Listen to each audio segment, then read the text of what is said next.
Instagram, black women dominated house music back in the day. Yeah. Like there was a lot of black women that dominated house music. But yeah, BDELL, chime in on that question if you want, brother. I would love to hear your perspective on that question, my brother. As far as like why is it only subjected to how did it change? Like a lot of us vibe to that before we was even born, BDELL. Then all of a sudden it just changed to something gay. Like, you know, what happened to it, you know? Well, I think the perception of materialism is what transmuted the energy. Well, so when you have the great majority of like the hip hop industry and things of that nature, when they're propagating money, cars, clothes, and hoes and things of that nature, it looks fun, you know what I'm saying, on a perceptional level. So due to the fact that, you know, house music and stuff like that, it wasn't galvanized by the energy of materialism. So it was one of those things where it was kind of hard to get our demographic to, you know, to tap into that energy because it's not, they know that we're very a materialistic people and emotional people as well. So I think that was the diametrical difference between, you know, the house music and the hip hop, basically. Indeed. They naming some of the house on Groove is in the heart. CC, who else? Somebody said there was another big one. What's the name? Damn, I lost it. Crystal Waters. Crystal Waters. Yeah, Crystal Waters. Crystal Waters was a legend. Yeah, Crystal Waters was a legend. So yeah, so is Soul to Soul considered house? It's Karen Soul to Soul and Karen Winters in Carol Wheeler. I'm not sure. I don't remember. I'm not sure. Keep moving. Don't stop. Oh yeah. That, you see what I'm saying? Yo, come on, that's the New York anthem, bro. That was Harlem. That's a time machine right there. But you feel me? This is what makes it too. Keep that in mind. Hold up, Red. This is what makes this conversation so interesting when we're talking about frequency and we're talking about programming and we're talking about melanin. We created house music. All of a sudden, it becomes something associated with gay. We created rock and roll. All of a sudden, white people adapt to that. Now it's a white boy thing. We create jazz. Now we no longer listen to jazz. All the jazz musicians are white now. So what is it about melanin and music where we're creating these frequencies and then we just abandon it? And then somebody else comes, picks up on it, and then all of a sudden they're the face of that frequency and they get all the props. The white DJs making millions and millions of dollars playing house music. We create all of these frequencies and we just abandoned it. We no longer want to be associated with it after a certain amount of years. So let's talk about that melanin and the abandonment of these musical frequencies that it creates. Melanin is always changing. Melanin is always transforming. Melanin is always evolving. Melanin is always upgrading. Right? There's going to come a time where there's no more hip hop or it's going to merge. It turned into Afro beats. It is ever so often, you know, transformative. So they pick up where we leave off. Going back to what I was saying earlier, it doesn't matter who comes after. It only matters who was there first.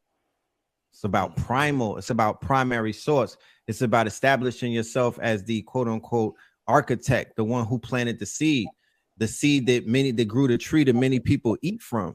Doesn't matter. And there's two aspects at play, Brother Rich. Is the business aspect and it's the spiritual aspect. The business aspect is that industry is completely crooked, and as you see, they were robbing the talented melanated magicians that were out there.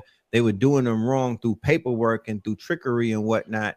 And after that, they were doing what? Infiltrating our industries with other nationalities, mainly theirs, and, you know, making profits off of it. Once they did what? Copied our formula, stole the formula, ripped off some of the quote unquote architects and whatnot, got people so desperate that they'll sell themselves out to be you know, the ghostwriters and the quote unquote secret source behind some of their inventions. And you know, it was, like I said, it was commandeered by Clive Davis. Remember that, y'all? Top op with the limp. Yeah, he was the one who basically came and he brought the contagion. And that's what we see right now. They've been ripping off billionaires, Rich and BDELL. They've been ripping off $1 trillion from you talk about that needs to be added in a reparation package. What was done to our music industry and how they continue to fleece us. Yeah, because they giving away rap. They giving that, they packaging that up, and that's for sale to the highest bidder. Shout out to Jack Harlow. Facts. Yeah, let's get to some questions from the family. We passed the hour mark. I want to get to a couple of questions from the family. I know Red Pill got to start his show in a little while on his channel. Make sure after this show, y'all head over to Know the Ledge, and Red Pill is going to be hosting Melanin Monday. Know the Ledge Media. Know the Ledge Media. Red Pill is going to be over there, continuing the conversation and talking about other things as well. But let's get to a couple of questions before we get out of here, family. Great conversation tonight. We got about 2,500 people in the room. Shout out to everybody in the room. Make sure all of y'all hit the like button. We've been talking about musical frequencies, programming, possession tonight.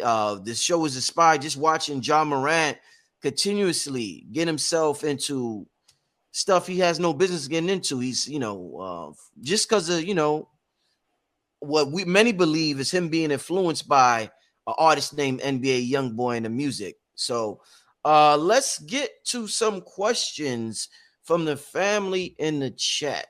Make sure you hit that like button. Let's see what y'all got going on in the chat. Give me some good questions. Let's see what y'all talking about in the chat. Some comments. I don't see any questions yet. Can they really?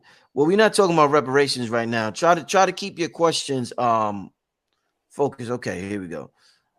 Somebody says, can you speak on the rituals performed on the masters of the music? I heard about that before. Did somebody in the music industry talk about that? Like there was a room where they performed ritual. Like it was a record executive. He was talking about how on the top of the building they put the CD of the artist. They put it inside of a pentagram and they do like incantations. Incantations. I believe his name was James Todd. Yeah, that's we were doing the promotions for Blueprint 322, Rich, in 2009 on YouTube. We put up the James Todd video where he was confessing that they especially when they had masters back in those days before it was digital. Right. Yeah. Right. They were doing incantations and, you know, basically putting in that work before it got cut into records. Somebody wants to could you got for you? I think they mean can you go further into the Gregor? They spelled it wrong. Yeah. You want to explain that a little thoroughly for those who may not know what you're talking about, the concept of egregor? Okay. So an egregor is a group thought form. It could be created intentionally or unintentionally and becomes an autonomous entity with the power to influence. I'm going to say that again. An egregor is a group thought form, right? So QAnon is an egregor. Flat Earth, egregor. January 6th stuff, egregor. Reparations, egregor. Anything that's part of a group of thought form and whatnot, it is a group thought form. It's an egregor. It could be created either intentionally or unintentionally and becomes an autonomous entity with the power to influence. A group with a common purpose, like a family, a club, a political party, a church, or a country, can create an egregor for better or worse, depending upon the type of thought that created it. To this day. To this day. All right. Excellent question. Answer. Let's get to this next one. Okay. Why does music playing backwards sound demonic? Well, it's kind of the same aspect when you look at the color spectrum of the LGBT flag. It's basically a reverse of frequency of your chakra system. Right. So the same thing is being emulated through the music. It throws off the energetic endocrine system, throw you off balance.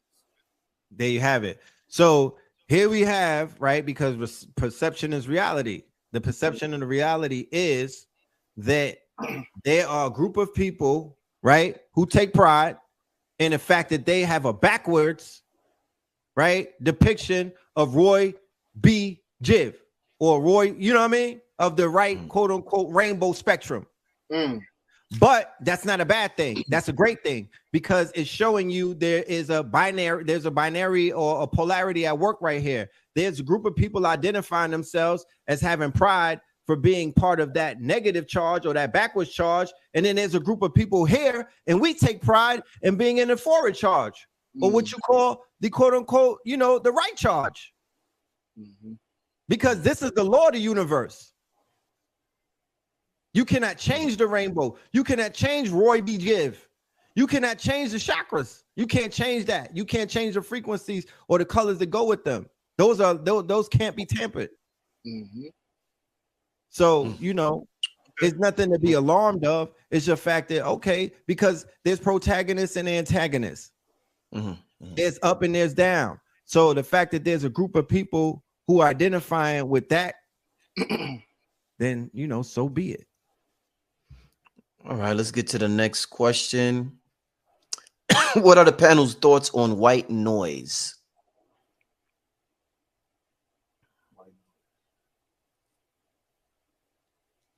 I've never heard of know from a TV.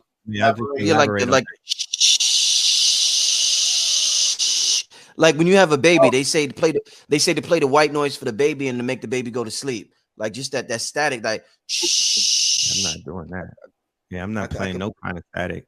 No, but I'm gonna play it right now. I think that's kind of like an electrical energy. Like static electricity. That type of frequency can cause brain hemorrhages, maybe. I mean, keep in mind that we all went to sleep on these sounds. I'm gonna play it for you. So yeah. Okay. The 70s and 80s, baby. Well, this kind of reminds me of Poltergeist. Right, that's exactly what it reminds me of. You don't know if they were if they were slicing things subliminally in broadcast television, why wouldn't they do it in their white noise that they're broadcasting? A lot of majority of us went to sleep to white noise, and to be honest with you, that shit put a lot of people under spells. Sleepwalking, waking up doing violence, waking up and choosing violence the next day and whatnot, nightmares. So I'm not 100% sure if that's what they meant. Wow, this is interesting. Somebody said it's the primordial waters. It's radiation from the beginning of time, all sounds at once. Wow. Okay. All right. Okay. That's interesting. Right. But yeah, I remember they told me that when Sirius was born, they was like, you know, to put him to sleep, just play some white noise. We did it a couple of times too, and it worked too. His ass went, you know, help him go to sleep. But I'm like, in my mind, they used to talk about it back in the day too. I think Eileen might have talked about it or something. But that's interesting. All right, yeah. Once again, 432 hertz, binaural beats, and John Coltrane. My son was born in jazz. You know, that's another thing you could play at night too, with some jazz. Yeah, definitely. Yeah. Let's see. Let's get to another question.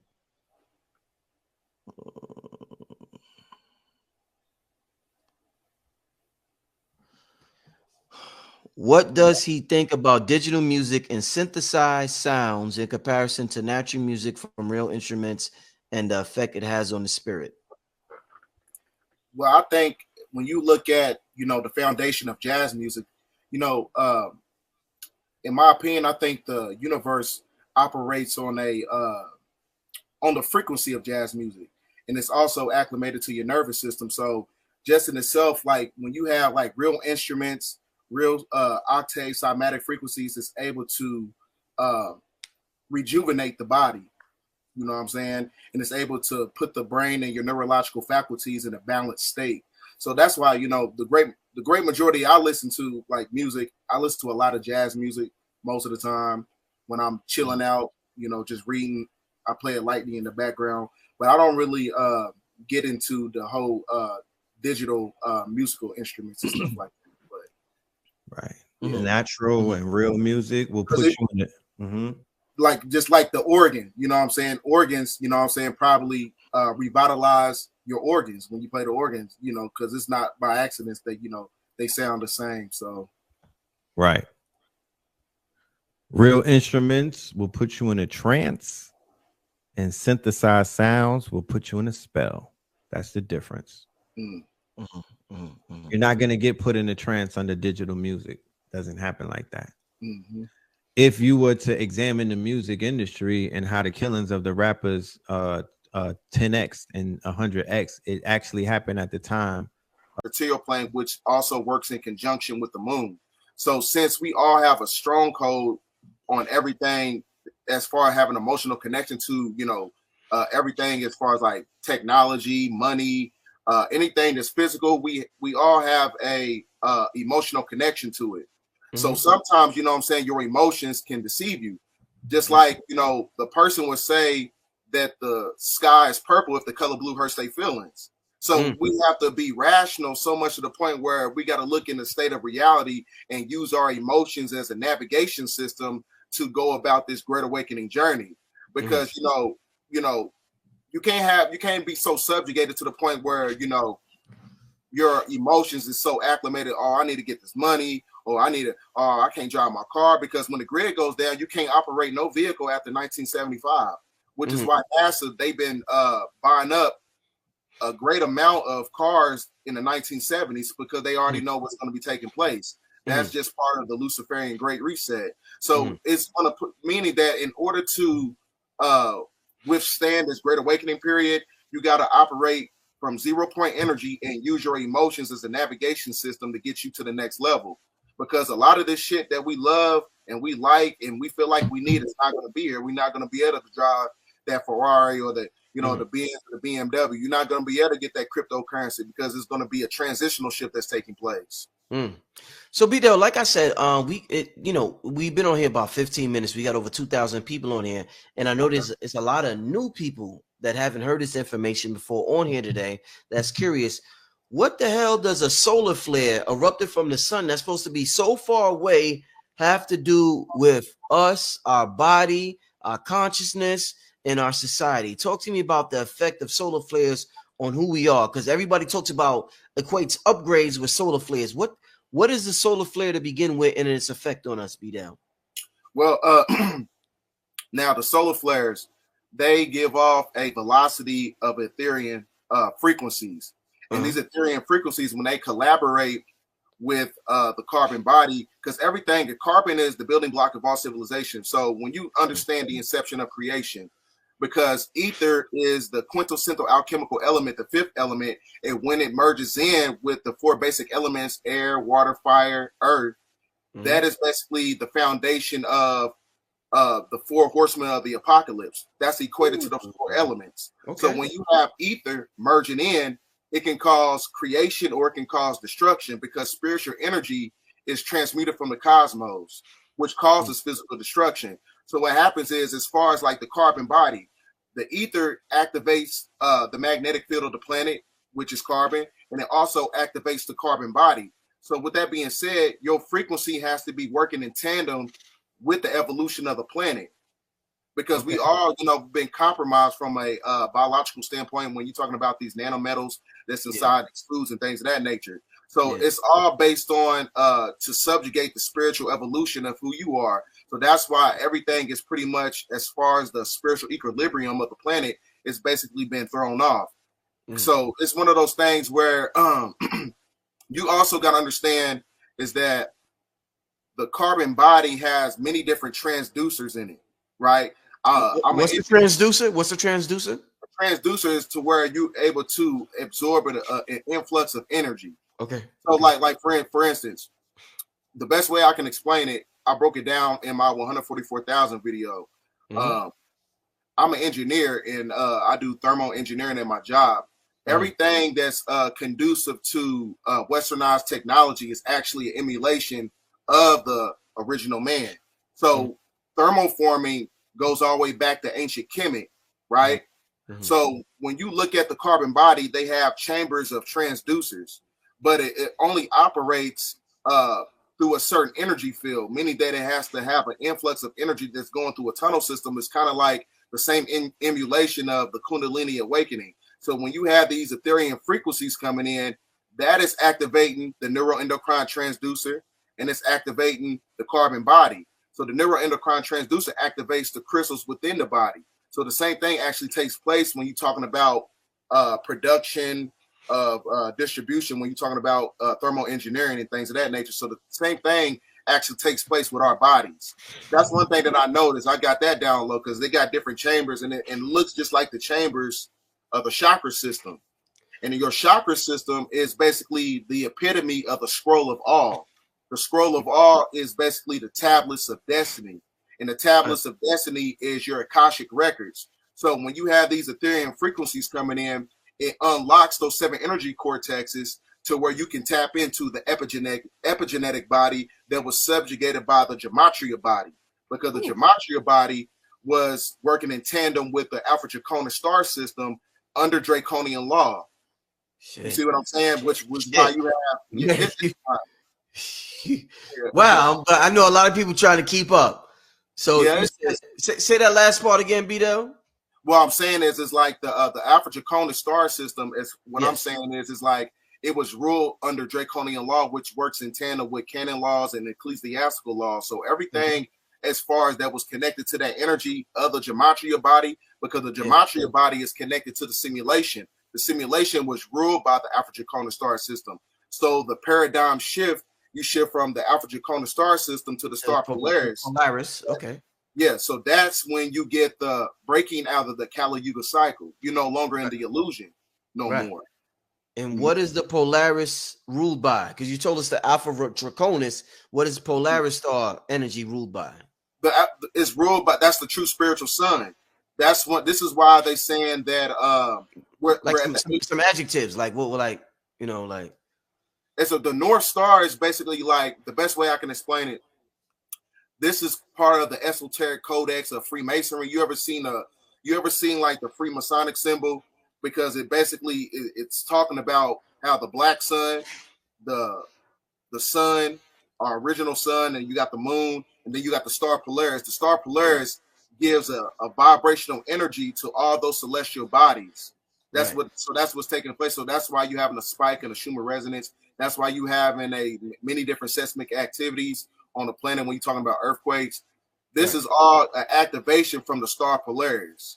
Okay. That is the true spiritual sun that's outside the dome. So the sun and the moon that you see in our inside the firmament, which is inside the simulation, are basically simulators. They're buffers.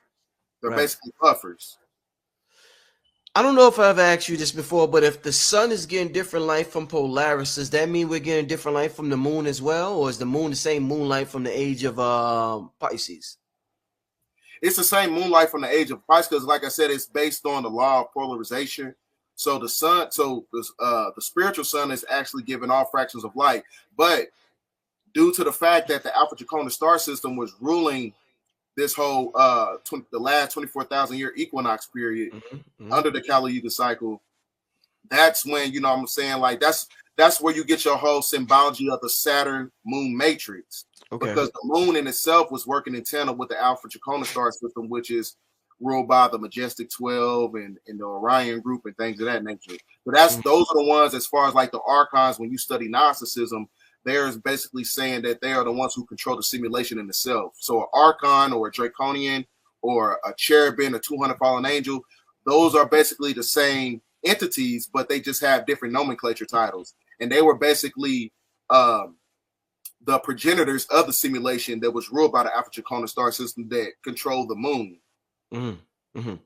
So BDELL, so there's this concept of as above, so below, as within, so without. We hear so much when we study our ancient history and our ancient teachings, mysticism and whatnot. If let's say the solar flares did knock out the technology that we are using in the external, we know that the external is an emulation of the internal. So if it knocked something out in the external realm, did it knock something out that was maybe we didn't need in the internal realm, BDELL? I believe my brother Rod Hayes, I believe he had touched on it. He had said it's basically dematerializing the selfish gene. Because in order to get to the next level, like I said, you got to use your emotions as a navigation system to where you're operating at 0 point energy. So you have to basically dematerialize the selfish gene, because in order to go forth in this great awakening period, you need a harmonic convergence, meaning that we have to be operating from a place of self-preservation. So we got to be, we got to come together in order to combat the energy of everything that's taking place on the planet. Somebody in the chat, and my lady said this earlier, they was like, let me get my landline back up and hope for the best. Is that something we seriously need to reconsider, having landlines again? What's your thoughts on that, BDELL? Well, since landlines, because it's all connected to the electrical grid, in order to work in tandem with the frequencies that's collaborating with the planet, you would need to get a satellite phone. That's why I was going to ask about that. Okay, what is that? What is a satellite phone? A satellite phone basically is it's its own autonomous system that's not connected to the electrical grid system. Okay. So a satellite phone, I guess it works with the satellites that's outside of the fermented dome. I'm believing. I'm not sure. Is that Elon Musk shit, or is that something else? Satellite phone? I'm not sure. Okay. I just know that in 2022, because what you gotta understand is that the universe is mathematical. So today is 222. Yes. February 22nd. So February 22nd is also the epitome of a interstellar vortex portal of different frequencies coming in. So it's not a coincidence that in the year of 2022, that's when you have 50 members of Congress and 50 members of Senate. They all got satellite phones, and that was also the same year they did the cyber polygon simulation, and that's basically showing you how, just in case the simulation or just in case the electrical grid goes down. So there's a numerical connection to everything that's actually taking place in real time that took place 2 years ago. Right. Wow. Mm-hmm. Yeah. Wow. Shit. How do we even go about getting a satellite phone? You know anything about that? No, probably best place to probably get one. Hell, you probably might get one off the dark web if you know how to navigate that, or you go on Amazon and look for one. Right. But just like Dr. Phil said, get a Faraday cage in order to protect some of your technological devices. Yeah, he did say that. Shout out to that brother. Yeah, shout out to Dr. Phil Valentine. All right. So what you think about let me put this on the screen real quick, BDELL. Let me see. This is interesting because the same day hold up. The same day we're doing a show on this and all this is going on, and is that something that's because I know you mentioned a firmament, so I know your views might be different from traditional views. What's your thoughts even on us going to the moon as well as this article? BDELL? I think that article is all cap, and the reason I say that is because the moon is actually a interstellar vortex portal for reincarnation purposes that works in synergy with the Saturn, with the rings of Saturn. When you're talking about the magneto-hydrodynamic rings of Saturn, which creates the subatomic particles of the holographic projection that controls the simulation in itself. So what happens is like the moon is actually a artificial celestial megastructure, and it's a quantum satellite that controls the simulation and the electrical grid system at the same time. So that's why I said I don't really give my energy into articles like that, because like I said, they lied about, westernized history, and they created, academic fraud and many different things that basically subjugated us on a mental level and in a psychological level. So it's one of those things where I kind of, you know, I don't really give my credence to westernized curriculum or education systems, or just as far as like its information or historical context. Indeed. BDELL, real quick. Andrea wants to know: is this causing headaches? Is this having effects like that? Talk about that, BDELL. Yeah, most definitely, because like I said, you have that the spiritual sun is activating the magnetic field of the planet, and it's also activating the magnetic field of the brain, magnetic field of the brain. And the magnetic field of the brain is connected to the neocortex.